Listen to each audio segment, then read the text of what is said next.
ময়ূর সিংহাসনে শাহানশাকে ছাড়িয়ে যাওয়া যায়। চিন্তার উচ্চতা, হৃদয়ের প্রশস্ততা, ঈমান ও বিশ্বাসের দৃঢ়তা।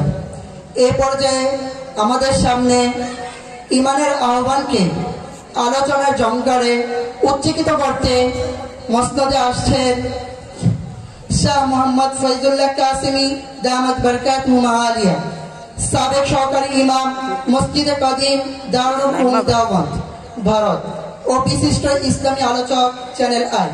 হযরতকে আলোচনা পেশ করার জন্য আহ্বান করছি।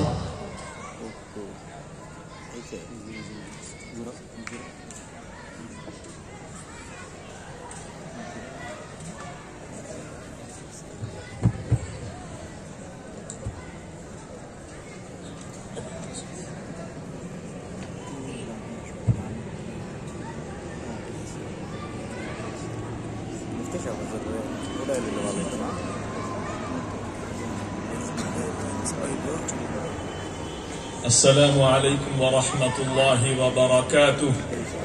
وعليكم السلام ورحمة الله وبركاته. الحمد لله الحمد لله نحمده ونستعينه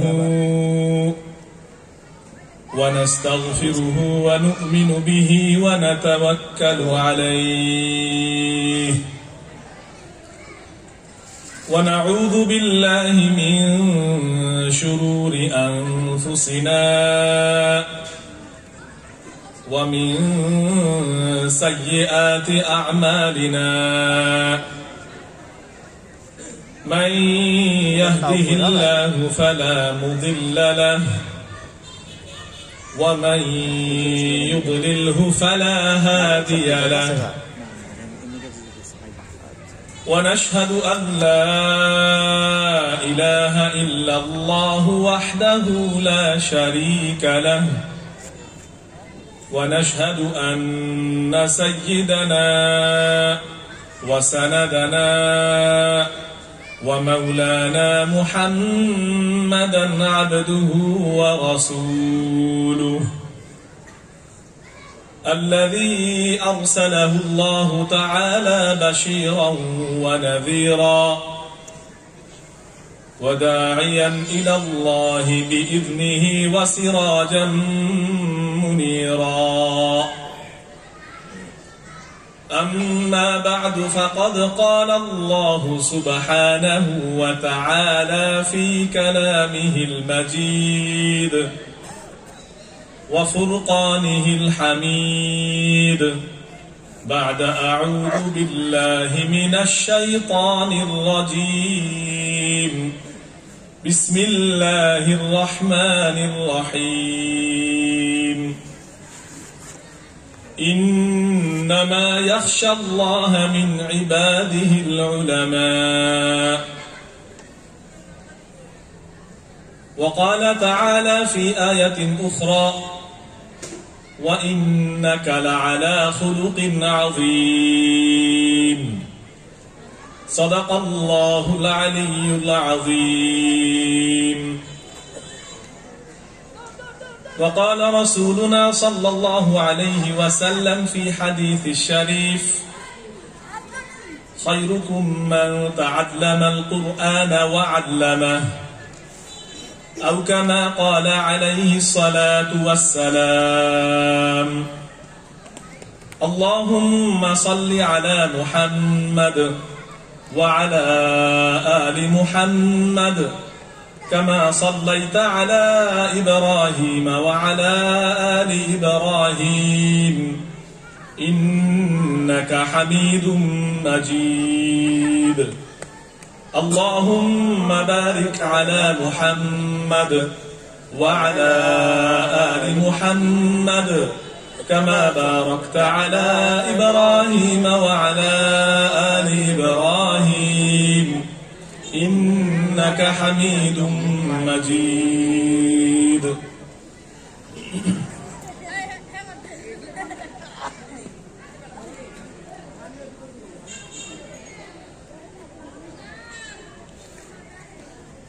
یہ بات آئی ہے دنیا پر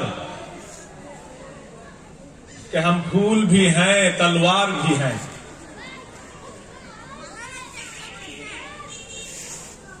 ये बात आई है दुनिया पर कि हम फूल भी हैं तलवार भी हैं, या बज़्म जहां महकाएंगे या खूह में नहा कर दम लेंगे। सोचा है कफील अब कुछ भी हो हर हाल में अपना हक लेंगे। सोचा है कफील अब कुछ भी हो हर हाल में अपना हक लेंगे। इज्जत से जिए तो जी लेंगे या जाम शहादत पी लेंगे। हर इब्तिदा से पहले हर इंतहा के बाद, हर इब्तिदा से पहले हर इंतहा के बाद ज़ाते नबी बुलंद है ज़ाते खुदा के बाद। ज़ाते नबी बुलंद है ज़ाते खुदा के बाद। दुनिया में इख्तिराम के काबिल है जितने सारे लोग, दुनिया में इख्तिराम के काबिल है जितने सारे लोग, मैं सभी को मानता हूं मगर मोहम्मद मुस्तफा के बाद। मैं सभी को मानता हूं मगर मोहम्मद मुस्तफा के बाद। आज के এই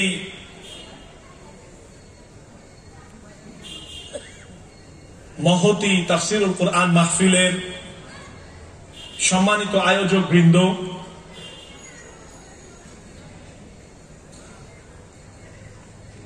মঞ্চে উপবিষ্ট ওয়াজিবুল ইহতিরাম কাবিলে সাদ ইহতিরাম হাজরাতে উলামায়ে কেরাম, দূর দূরান্ত থেকে আগত দিন দরদি সম্মানিত মুসলমান ভাইরা এবং আমার এই আওয়াজ পর্দার আড়ালে যেখানে যেখানে পৌঁছাচ্ছে সেখানে অধীর আগ্রহী অপেক্ষমান আমাদের সম্মানিতা মা ও বোনেরা, আল্লাহ রাব্বুল ইজ্জতের বেপানাহ বেইন্তেহা অগণিত অসংখ্য অগণন ইহসান দয়া যে আল্লাহ তাআলা আমার মতো অধমকে আপনাদের মতো উত্তমদের সামনে বসবার তৌফিক দান করেছেন। আল্লাহ তাআলাকে সন্তুষ্ট করবার লক্ষ্যে, কেবলমাত্র আল্লাহ তাআলাকে সন্তুষ্ট করবার লক্ষ্যে আমাকে আমাদেরকে এখানে একত্রিত হবার, জড়ো হবার তৌফিক দান করেছেন এবং এই রহমতের শামিয়ানার নিচে আমাদেরকে বসে কিছু কথা বলবার, কিছু কথা শুনবার তৌফিক দান করেছেন। এই জন্য দিল খুলে রব্বে কায়নাতের দরবারে একবার শুকরগুজারি পেশ করি আলহামদুলিল্লাহ। 10টা বাজে যখন আমার নাম ঘোষণা হয়ে গেছে এবং আমি বসতে যাচ্ছি, তখন আমার কাছে খবর এসেছে আমাদের মুরব্বী উস্তাদুল আসাতিজা জামিয়া মাদানিয়া বাড়িধারা মাদ্রাসার সাবেক নায়েবে মুহতামিম আল্লামা নাজমুল হাসান সাহাব তাশরীফ এনেছেন। এখন হযরতের কথা বলার কথা ছিল কিন্তু আমি বসে পড়েছি। আমি আয়োজকদেরকে বলেছি যে আমার সময় ছিল 1 ঘন্টার মতো, আমি হয়তো আধা ঘন্টা 40 মিনিট কথা বলে শেষ করে দিব। বাকি সময়টা আমার পক্ষ থেকে হযরতকে হাদিয়া করব। হযরত আমার সময়ের সঙ্গে আরো কিছু সময় যোগ করে যদি কিছু দ্বীনি নসিহত পেশ করেন সেটা আমার জন্য, আমাদের জন্য জাহির কিসমত হবে। আজকে কথা সংক্ষেপ বলবো, অল্প বলবো। যেই কথাগুলো এর আগে আল্লামা মাহবুবুল্লাহ সাহাব দামাত বারাকাতুহুম এশার আগে শাইখুল হাদিস মাওলানা হামিদ জাহিরি সাহাব দামাত বারাকাতুহুল আলিয়া বলেছেন, যথেষ্ট হয়ে গেছে। তাদের কথার সঙ্গে যোগসূত্রিতা এনে আমি 2-1টা কথা আপনাদের খেদমতে অল্প সময় পেশ করব। না আমি কিছু জানি, না আমি কিছু বলতে পারি, আমি এখনো শিখছি ভাই। আল্লাহ তাআলা আমার মতো অধমের জবান থেকে ওই কথাগুলো বের করেন যেই কথাগুলোর উপর আমার আমল করার তৌফিক নসিব হবে। আমাদের আমল করার তৌফিক নসিব হবে। আল্লামা নাজমুল হাসান সাহেব দামাত বরকাতুল আলিয়ার পরে আমাদের মুরব্বী আল্লামা মুফতি মহিউদ্দিন মাসুম সাহেব দামাত বরকাতুহুম আজকে আমাদের এই অধিবেশনের সম্মানিত সভাপতি। তিনি কথা বলবেন, তার দোয়ার মাধ্যমে আল্লাহ তাআলা চাইলে আমাদের আজকের এই সুন্দর আয়োজনের সমাপ্তি ঘটবে। ইনশাআল্লাহ আমিও তাদের কথাগুলো শোনার চেষ্টা করব, আমরাও চেষ্টা করব মাহফিল শেষ হওয়া পর্যন্ত কেউ উঠবো না ইনশাআল্লাহ। ঠিক আছে তো ভাই? ইনশাআল্লাহ। আজকে আমি আপনাদের সামনে কোরআনে কারীমের একটা আয়াত তিলাওয়াত করেছি। আল্লাহ রাব্বুল ইজ্জত ইরশাদ করছেন, ইন্নামা ইয়াখশাল্লাহা মিন ইবাদিহিল উলামা। আল্লাহ তাআলার বান্দাদের মধ্যে কেবলমাত্র উলামায়ে কেরামই আল্লাহ তাআলাকে ভয় করেন। কে বলছেন? আল্লাহ। আল্লাহর কথায় মিথ্যা আছে? না। আল্লাহ মিথ্যা বলতে পারেন? না। সম্ভাবনা আছে? না। আশঙ্কা আছে? না। কে বলছেন? আল্লাহ। আল্লাহ তাআলা ইরশাদ করছেন, তার বান্দাদের মধ্যে কেবলমাত্র উলামায়ে কেরামই আল্লাহ তাআলাকে ভয় করেন, সবচাইতে বেশি ভয় করেন। কোরআনে কারীমের আরেকটি আয়াত তিলাওয়াত করেছি, ওয়া ইন্নাকা লাআলা খুলুকিন আযীম। আল্লাহ রাসূল সাল্লাল্লাহু আলাইহি ওয়াসাল্লামকে উদ্দেশ্য করে আল্লাহ তাআলা ইরশাদ করছেন, আয় নবী, আপনি সর্বোত্তম চরিত্রের অধিকারী। আপনার মতো অনুপম আদর্শ আর কারো নেই। এবং এখানে তাকিদ যুক্ত শব্দ ব্যবহৃত হয়েছে, বর্ণ ব্যবহৃত হয়েছে। আর এরপরে হাদিসে পাক তিলাওয়াত করেছি। আমি যে কোনো প্রোগ্রামে গেলে এই হাদিসটা কম বেশি তেলাওয়াত করার চেষ্টা করি। আমার কাছে মনে হয় যে এই হাদিস যে কোনো মজলিসেই এখন মুসলমানদের সামনে পড়াও চাই, বলাও চাই, এবং এ সম্পর্কে মুসলমানদের মধ্যে জাগরণও আসা চাই।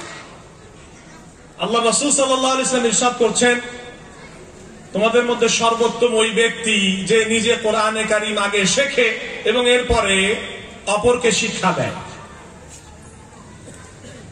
হযরতে উলামায়ে কেরাম সম্পর্কে এই আয়াত আমি কেন তিলাওয়াত করেছি? আজকে এই অনুষ্ঠানের আয়োজক যারা, তাদের ব্যানারটার নাম হচ্ছে আল কাসিম কোরআন কারীম শিক্ষা ফাউন্ডেশন। আল কাসিম, আমরা সবাই জানি, সুদূর অতীতে যদি না গিয়ে নিকটতম অতীতে যাই, তাহলে এই নাম যার কারণে রাখা হয়েছে তিনি আমাদের থেকে 1 কিলোমিটার দূরেও না। আমাদের জামিয়া মাহমুদিয়া সুবহানিয়া ধৌর মাদ্রাসায় শুয়ে আছেন আল্লামা নূর হোসেন কাসেমী রহমতুল্লাহি আলাইহি। গত বছর এই সংগঠন যখন আয়োজন করেছিল এমন একটি মাহফিলে, তখন হযরত জীবিত ছিলেন। আর আজকে কুদরতের খেলা, আল্লাহ তাআলা তাকে আমাদের কাছ থেকে উঠিয়ে নিয়ে গেছেন তার কাছে, আর আমাদেরকে এতিম বানিয়ে দিয়েছেন। আজকে উলামায়ে কেরাম সম্পর্কে এই জন্য বলতে বসেছি, এখানে আমাদের সম্মানিত জনপ্রতিনিধিগণ আছেন। কিছুক্ষণ আগে আমাদের একজন জনপ্রতিনিধি, আমাদের খুব ঘনিষ্ঠ মানুষ, নাসিরউদ্দিন মেম্বার সাহেব, যিনি আলেমদেরকে সম্মান করতে পছন্দ করেন নয়, বরং আলেমদেরকে সম্মান করা নিজের দ্বীনি দায়িত্ব মনে করেন। আমার সাবেক বাড়িওয়ালা আব্দুল বারেক মাদবর সাহেব আছেন, যার বাড়িতে ভাড়া থেকেছে, গণ্যমান্য ব্যক্তিরা আছেন, আরো বিভিন্ন দল মত নির্বিশেষে অনেকেই উপস্থিত আছেন। কথাটা সোজা বলতে হবে, এই জন্য বলছি, এই কথা মানেন আর না মানেন, এটা সত্য কথা যে আল্লাহ তাআলা এখনো বাংলাদেশে বড় কোন ধরনের আযাব দেননি। উলামায়ে কেরাম বাংলাদেশে কষ্ট করছেন দ্বীনের জন্য, এই জন্য। মানতে কষ্ট হতে পারে, বিশ্বাস করতে কষ্ট হতে পারে, কিন্তু সত্যিকারের বাস্তবতা এই। প্রমাণ, আজকে কেরানীগঞ্জে সকালবেলায় একটা 3-4 তলা বিল্ডিং হেলে ডুবে গেছে। সময় টেলিভিশন থেকে নিয়ে সমস্ত জাতীয় টেলিভিশনগুলো, telemedia, print media, online media সবাই বলছে ভবনটির নির্মাণে ত্রুটি ছিল। তালাশ করে দেখা গেছে রাজুক পর্যন্ত এই ভবনের নকশা বাস্তবায়ন করার জন্য যেই পাস করতে হয়, এই পাস করার সময় ঘুষের লেনদেন হয়েছে। এই ঘুষের লেনদেন যারা করেছেন তারা মাদ্রাসায় পড়ুয়া আলেম না। স্পষ্ট কথা এই। আমাদের সম্মানিত মেম্বার সাহেব একটু আগে বলছিলেন, গত কয়েকদিন আগে কোন একটা উৎসবকে কেন্দ্র করে কিছু ছেলে পেলে মদ পান করে মারা গেছে। সেখানে স্পিরিট ছিল, বিষাক্ত দাহ্য পদার্থ মেশানো কোন পানীয় ছিল, তা তারা পান করে মারা গেছে। কেউ বমি করতে করতে মারা গেছে, কেউ সেখানেই মারা গেছে। এদের কাছে যারা বিক্রি করছে এই মদ, এই চোলাই মদ, এই নকল মদ, এই হাতে বানানো মদ, তারা কোন মাদ্রাসায় পড়েছে বলেন দেখি? কয়টা মাদ্রাসার ছেলে সেখানে কাজ করেছে? যারা এগুলো পান করে মারা গেছে তারা কয়জন মাদ্রাসার ছেলে বলুন? একটাও না। তো যদি সত্যিকার অর্থে এই কথা আমাদেরকে মানতে হয়, এটা একদম পরিষ্কার কথা। এই দেশে এখনো রহমত আল্লাহ তাআলা বাকি রেখেছেন এই জন্য যে ফজরের নামাজের আগে কিছু মুয়াজ্জিন যারা মাদ্রাসায় পড়েছেন, আল্লাহকে ভয় করেছেন, তারা আল্লাহকে ভয় করে আজান দিচ্ছেন। ফজরের নামাজের আগে কিছু মাদ্রাসা, বাংলাদেশের বিশেষ করে কওমি মাদ্রাসার হেফজখানাগুলোর টিচাররা, শিক্ষকরা উঠছেন, তাহাজ্জুদ পড়ছেন, ছাত্রদেরকে আদর করে, ধাক্কিয়ে, ধমকিয়ে, মৃদু ভৎসনা করে কোরআনে কারীম পড়ানোর জন্য বসাচ্ছেন। ওই সময় যখন আল্লাহ তাআলা প্রথম আসমানে নেমে আসেন এবং বলেন হাল মিন মুস্তাগফির আগফির লাহু, কেউ আছে যে আমার কাছে ইস্তেগফার করবে, তার গুনাহের জন্য ক্ষমা প্রার্থনা করবে, আগফির লাহু, আমি তাকে মাফ করে দেব। হাল মিন মুস্তারজিক, কেউ আছে যে আমার কাছে তার রিজিকের প্রবৃদ্ধির জন্য চাইবে, আমি তাকে রিজিক প্রবৃদ্ধ করে দিব। আল্লাহ ডাকতে থাকেন। পুরো দুনিয়া, পুরো বাংলাদেশের মানুষ ঘুমে বিভোর। আর কিছু কিছু জায়গায় এই কচি কচি তালেবানে ইলমে নবুয়ত, উলামায়ে কেরাম, ইমাম, মুয়াজ্জিন, মাদ্রাসার শিক্ষকরা উঠছেন আল্লাহকে ভয় করে। এমন না যে তারা এই পড়া পড়ালে লক্ষ টাকা বেতন মাস শেষে ড্র করবেন, এমন না যে তারা এই পড়া পড়ালে প্রতিদিন হাজার হাজার টাকা পকেটে পুরে বাড়ি যাবেন। বরং সত্যি কথা এই, এখনো একজন মসজিদের মুয়াজ্জিনের বেতন যা, তার চেয়ে অনেক বেশি আয় একজন রিকশাওয়ালা রিকশা চালিয়ে করেন।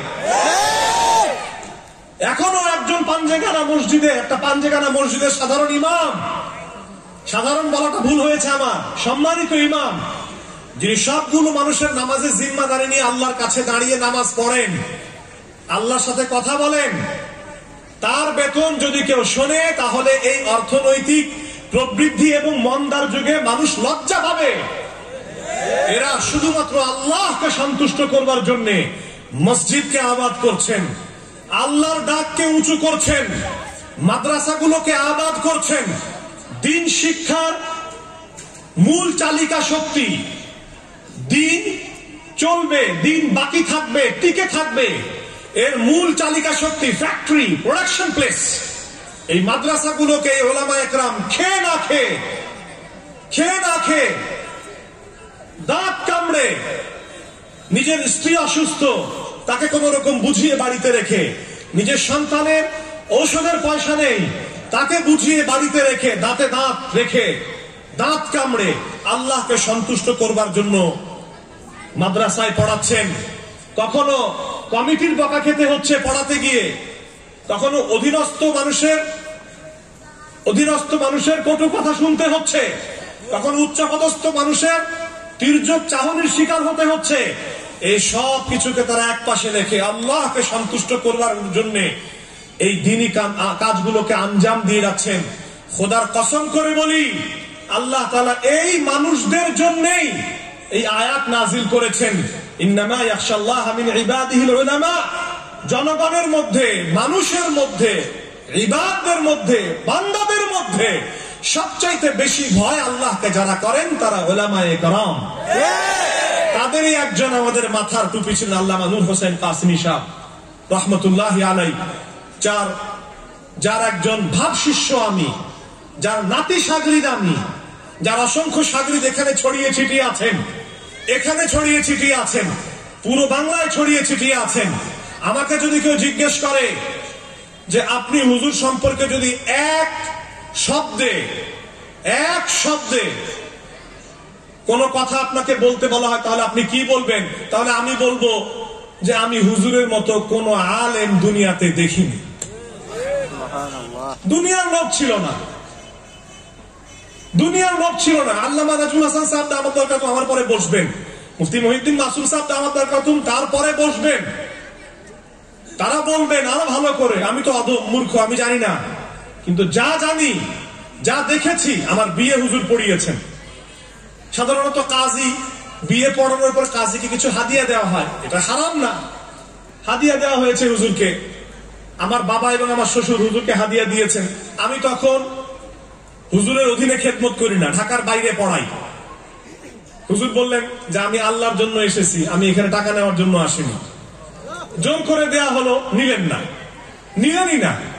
বললেন যে মাওলানা আপনার সঙ্গে আমাদের সম্পর্ক, আপনাদের সাথে আমাদের সম্পর্ক দিনের জন্য, অন্তরের জন্য, টাকা পয়সা এখানে মুখ্য না। বাড়িধারা মাদ্রাসা, আজকে তার সম্পর্কে কিছু আলোচনা হওয়া চাই, কারণ তার নামে এই প্রতিষ্ঠান অস্তিত্ব লাভ করেছে। তার কথা কেন বলবো না, এরপরে আরো কিছু আলোচনায় যাব। বাড়িধারা মাদ্রাসা প্রতিকূলতার মধ্যে প্রতিষ্ঠা করেছেন ৮০ দশকের মাঝামাঝি শেষের দিকে।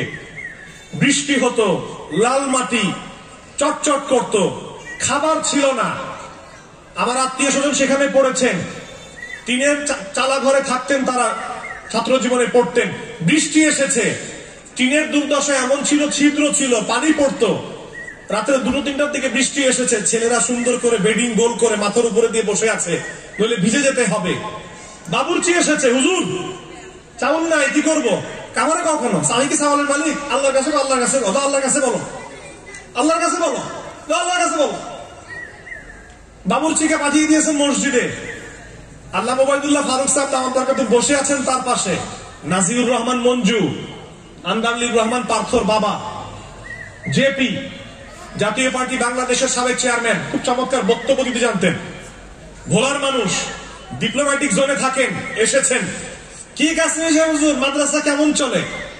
হুজুরের চেহারার মধ্যে এক বিন্দু কুঞ্চন আসেনি। আলহামদুলিল্লাহ, মাওলানা ফাকের করম, মাদ্রাসা খুব ভালো চলতেছে, দোয়া করবেন। অথচ খাবারের চাল নেই, ছাত্ররা অভুক্ত, নিজে অভুক্ত। আলহামদুলিল্লাহ। হুজুর কোনো কিছু লাগবে না, আলহামদুলিল্লাহ, আল্লাহর খাজানা আছে, দোয়া করবেন, আল্লাহর খাজানা থেকে আমি নিতে পারি। উনি চলে গেলেন, কথাবার্তা বলে ওবায়দুল্লাহ ফারুক সাহেব জিজ্ঞেস করলেন, এই লোকটা এসে আপনাকে জিজ্ঞেস পর্যন্ত করলো যে চাল লাগবে কিনা, আমার কোনো কিছু লাগবে কিনা, আপনি বললেই তো হতো, এখানে লজ্জার কি আছে? তিনি বললেন, ফার্স্ট ইয়ার সালেল্লাই ৫,০০০ কোটি টাকার ইজ্জত নষ্ট করা যাবে না। ৫ টাকার চালের জন্য ৫,০০০ কোটি টাকার ইজ্জত নষ্ট করা যাবে না। দিনের দাম অনেক বেশি, আল্লাহর খাজানায় ফয়সালা হয়ে যাবে। আসরের নামাজের আগের ঘটনা এই, আসরের পরে মাদ্রাসার পাশে এক বড় ট্রাক চাল কোন জায়গা থেকে এসেছে, ড্রাইভার স্লিপ এনে বলছে, এটা কি বাড়িধারা মাদ্রাসা? হ্যাঁ। অমুক জায়গা থেকে এক লোক আমাকে বলেছে এই চালটা আপনাদের মাদ্রাসায় আনলোড করে দিবে। এরা ছিলেন সেই মানুষ যাদের সম্পর্কে কোরআনে কারিমের আয়াত আল্লাহ তাআলা নাজিল করে দেখিয়েছেন যে হ্যাঁ, এরা সেই মানুষ। হুজুর নির্লোভ ছিলেন, কয়টা গুণ বলবো, নির্লোভ ছিলেন, লোভ ছিল না। মাদ্রাসায় কোনো হিসাব কখনো মিলছে না, হয়তো একটু এদিক ওদিক হচ্ছে, ৫-১০ টাকা, ১-২ হাজার টাকা, বলতেন আমার নামে লিখে রাখেন, আমি দিয়ে দিব। বাড়িধারা মাদ্রাসায় এর আগে পড়ে গিয়েছে কোন ছাত্র, তার এখনো খেদমত হয়নি, কোথাও এসেছে, বাজি আমি আমার এখনো খেদমত হয়নি, কোনো অসুবিধা নেই, বাজি ফিকির করা হইবে, মাদ্রাসা থাকবেন আপনি, খানা দানা এখানে থাকবে, আপনার অসুবিধা নেই, এখানে থাকবেন। এই ছেলের জন্য খাবারের ইন্তজাম হয়ে গেছে। কত ছাত্রকে নিজের পকেট থেকে টাকা দিয়ে দেওবন্দে পাঠিয়েছেন, কত ছাত্রকে নিজের পকেট থেকে টাকা দিয়ে তার মাসিক খরচ চালিয়েছেন, অথচ বাড়ি ছিল সাদা সিধা, স্ত্রীকে সময় দেওয়ার সুযোগ পেয়েছেন কম। তার ছেলে মাওলানা জাবের সাহেব দামাত বরকাতুহু বলেছেন, তার স্মৃতিচারণ করতে গিয়ে, আব্বা আমাদেরকে ঢাকায় আসার পর বলেছেন, আমি তোমাদেরকে দুনিয়া দিতে পারবো না, আমি তোমাদেরকে দিন দিতে পারবো, আমার কাছে দুনিয়া চেয়েও না। একটা ব্যাংক অ্যাকাউন্ট এই 50, 60 বা 70, 80 বছর বয়সে করেছেন, তাও সেটা কোন একটা দেশে যাওয়ার জন্য ওই এমবেসি শর্ত দিয়েছিল। ওই দেশ ঘুরে এসে ওই অ্যাকাউন্ট আবার ক্লোজ করে দিয়েছেন, ওই অ্যাকাউন্ট বন্ধ করে দিয়েছেন, কোন ব্যাংক অ্যাকাউন্ট ছিল না। বলতেন, বাজি একটা কথা মনে রাখবেন, আমাকে বলতেন যে ওলামায়ে কেরাম যারা হবে তাদের পেটে ভাঁজ থাকতে পারে কিন্তু কাপড়ে যেন ভাঁজ না থাকে, এটা বলতেন। তো সেই মানুষ আজকে আমাদের এখানে নেই, কিন্তু কাছাকাছি শুয়ে আছেন। আল্লাহ তাআলা তার কবরকে নূর দিয়ে ভরে দেন, জান্নাতের দামি জায়গা নসিব করেন, আমাদেরকে স্বপ্নে দেখার তৌফিক দেন যে হুজুর জান্নাতে ঘুরে বেড়াচ্ছেন আর আমরা এটা দেখছি, খোঁজ খবরই পাচ্ছি। আল্লাহ তাআলা আমাদের এমন দেখার তৌফিক দান করেন। আল্লাহ তাআলা তার ফারজান, তার পরিবার, তার আত্মীয় স্বজন যারা আছেন এদের প্রতি আমাদের নজর রাখার তৌফিক দান করেন। এই জামিয়া সুবহানিয়া মাহমুদনগর, এই মাদ্রাসা আমাদের নিজের মাদ্রাসা, এই মাদ্রাসার দিকে আমাদের নজর রাখার তৌফিক দান করেন। এই মাদ্রাসার প্রয়োজনে আমাদেরকে এগিয়ে যাওয়ার তৌফিক দান করেন। ঠিক তেমনি তিনি আরো যে প্রতিষ্ঠানগুলো রেখে গেছেন বা তাকে কেন্দ্র করে কোন প্রতিষ্ঠান গড়ে উঠছে, উঠবে, এগুলোর প্রতি আমাদের সবাইকে নজর রাখার তৌফিক দান করেন, আমিন। আজকে আমি এই আয়াত কেন তিলাওয়াত করেছি কারণ বললাম। আরেকটা কারণ, আজকে 2021 সালের ফেব্রুয়ারি মাস চলছে। 100 বছর আগে চলে যাই, 1923 সাল, তুরস্কের ইসলামী খেলাফত শেষ হয়ে গেল। সুলতান আব্দুল হামিদ তিনি দ্বিতীয় বিশ্বযুদ্ধের পরে অক্ষ শক্তি, মিত্র শক্তি, যে শক্তি জিতলো, আমেরিকা, ইংল্যান্ড, এদের কাছে ইসলামী খেলাফতকে বিসর্জন দিতে বাধ্য হলেন। ইসলামী খেলাফত শেষ হয়ে গেল। যে সৌদি আরব আজকে সৌদি আরব নামে পরিচিত, তার নাম ছিল আজ থেকে 100 বছর আগে হিজাজ। আরবদেরকে ইয়াহুদ নাসারারা খেপিয়ে দিয়ে বলল, তোমাদেরকে তুর্কিরা কেন শাসন করবে 500-700 বছর ধরে, তোমরা তোমাদের শাসন করবে। আরব জাতীয়তাবাদের ধোঁয়া তুলে এই দেশটাকে ভাগ করে দেয়া হলো। একে একে 30টা দেশকে তুরস্কের ইসলামী খেলাফত থেকে আলাদা করে টুকরো টুকরো করে দেয়া হলো। 100 বছর ব্যাপী একটা জিল্লতের চুক্তি করা হলো, যেই চুক্তির নাম লুজান চুক্তি, লুজান এগ্রিমেন্ট।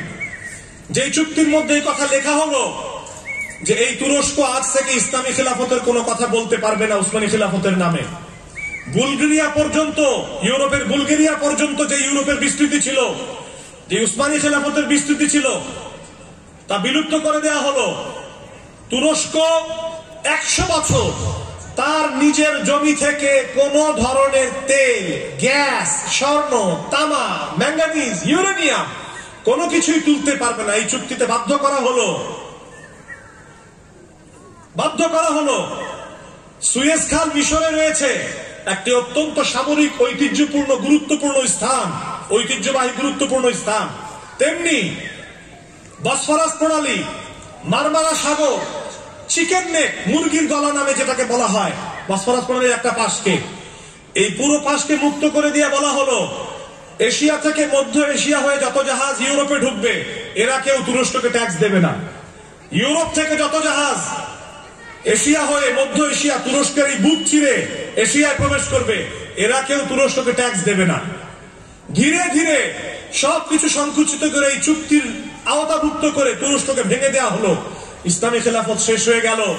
তোপকাপি দুর্গ, তোপকাপি মিউজিয়াম, যেখানে রাসূল আরবি সাল্লাল্লাহু আলাইহি ওয়াসাল্লামের অসংখ্য নিদর্শন রয়েছে, তার দাড়ি মুবারক, তার চুল মুবারক, তার জুব্বা মুবারক, তার নালাইন মুবারক, আরো অনেক কিছু যা রয়েছে সেগুলোকে সংরক্ষিত করে ফেলা হলো। রাতারাতি কোরআনে কারিমের আরবিকে কিছুদিন পরে চেঞ্জ করে দেয়া হলো। আরো সামনে গিয়ে ইন্ডাস্ট্রিয়াল শিল্প বিপ্লবের মাধ্যমে তুরস্ককে ইউরোপিয়ান শক্তি গ্রাস করে ফেললো। কোরআনে কারিমকে আরবি ভাষায় পড়া হতো, সেখানে আরবির অক্ষর হিসেবে তারা তুর্কি লিখত। সেই ভাষাকে তারা রাতারাতি বিলুপ্ত করে আতায়ে তুর্ক, কামাল আতায়ে তুর্ক, আতাতুর্ক না, আতায়ে তুর্ক, তুর্কের দাম, তার সম্পর্কে বলা হয়। এই বদমাশ রাতারাতি তুরস্কের পুরো মুসলমান জাতিকে এক রাত্রে অন্ধ বানিয়ে দিল। কল্পনা করেন 16 কোটি মানুষ আজকে বাংলা বলছে, ভাষার মাস, যেই মাসের জন্য আমরা রক্ত দিয়েছি, বাংলার জন্য রক্ত দেওয়া হয়েছে। এই ভাষাকে যদি আজকে আমরা বলছি, আগামীকাল সকালে যদি কেউ প্রজ্ঞাপন জারি করে সরকারের পক্ষ থেকে, আজকে সরকারের সমস্ত কার্যক্রম, আজকে জনগণের সমস্ত ভাষার কার্যক্রম, দাপ্তরিক সমস্ত কার্যক্রম বাংলায় হবে না, চীনে হবে, চৈনিক ভাষায় হবে, তাহলে কত বড় গাড্ডায় আর মুসিবতে আমরা পড়ব। ঠিক তাই করা হয়েছে তুরস্কের জাতির সাথে, এবং এদেরকে ছলে বলে কৌশলে নিশ্চিহ্ন করে দেওয়ার জন্য কমিউনিজম কুশকে দেওয়া হয়েছে, পুঁজিবাদ মাথাচাড়া দিয়েছে। এভাবে আল্লাহ আসে না নাই এ বিষয়ের ব্যাপারে প্রশ্ন তোলা হয়েছে। সামরিক বাহিনী পুরো ক্ষমতাকে কুক্ষিগত করেছে। এভাবে করতে করতে করতে করতে 1950, এর আগে 1948, 1947-48 রাতারাতি 8 থেকে 9টা মুসলিম দেশ, ফিলিস্তিন মুসলমানদের প্রথম কিবলা, মসজিদুল আকসা, বাইতুল মাকদিস,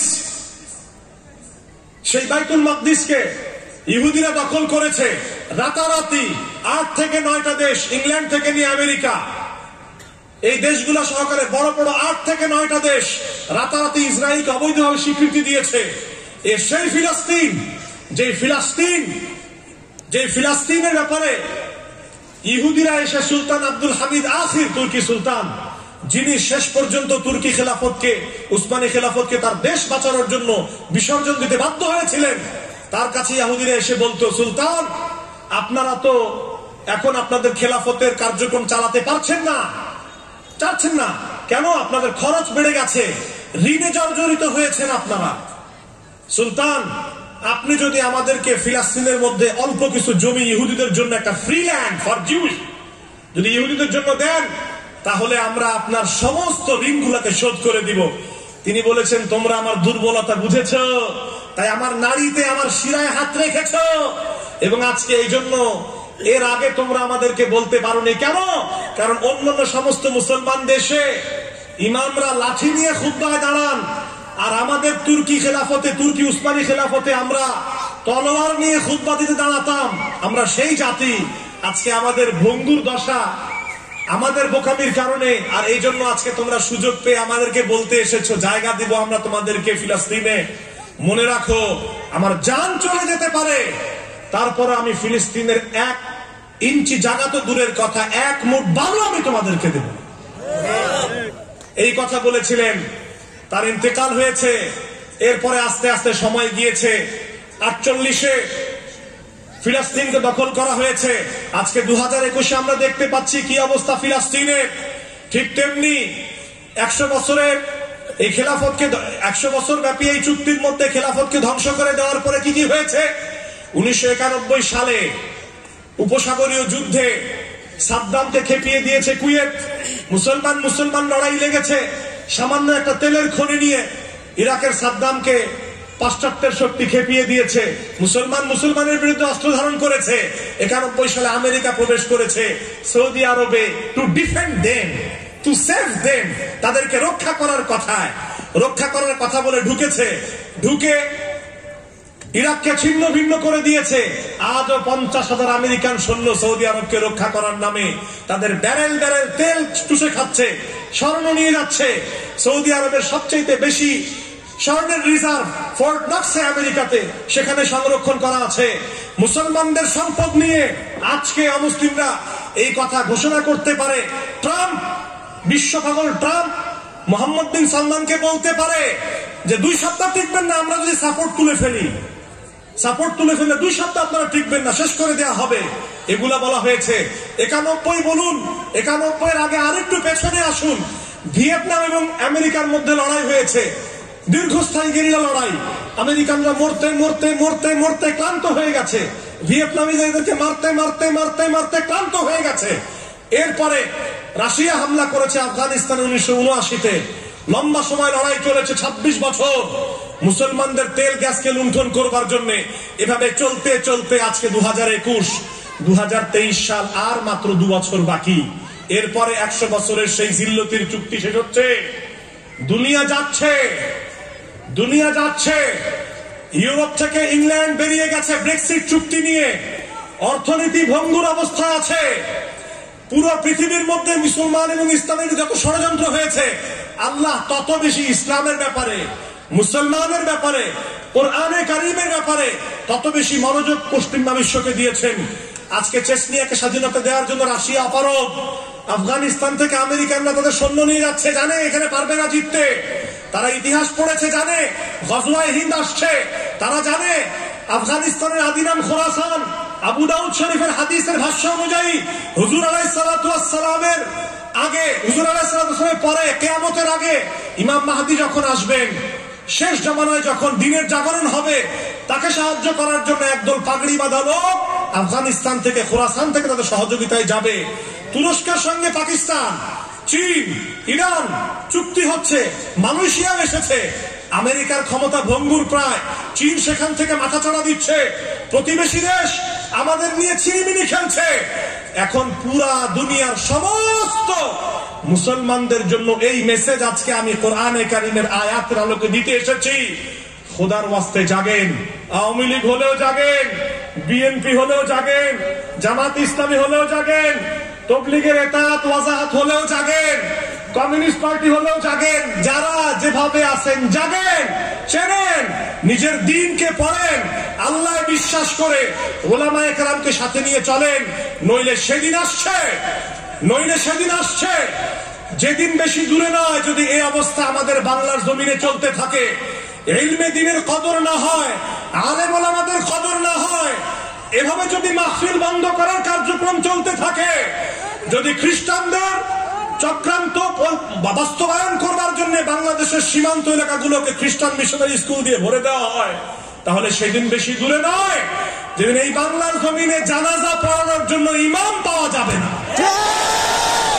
৭১ পরবর্তী সময় থেকে ২০২১ আমরা দেখতে পাচ্ছি প্রশাসনে আমাদের লোক নেই, রাজনীতিতে আমাদের লোক নেই, সমস্ত জায়গায় আমাদের প্রতিনিধিত্বকারী লোক নেই। কেন?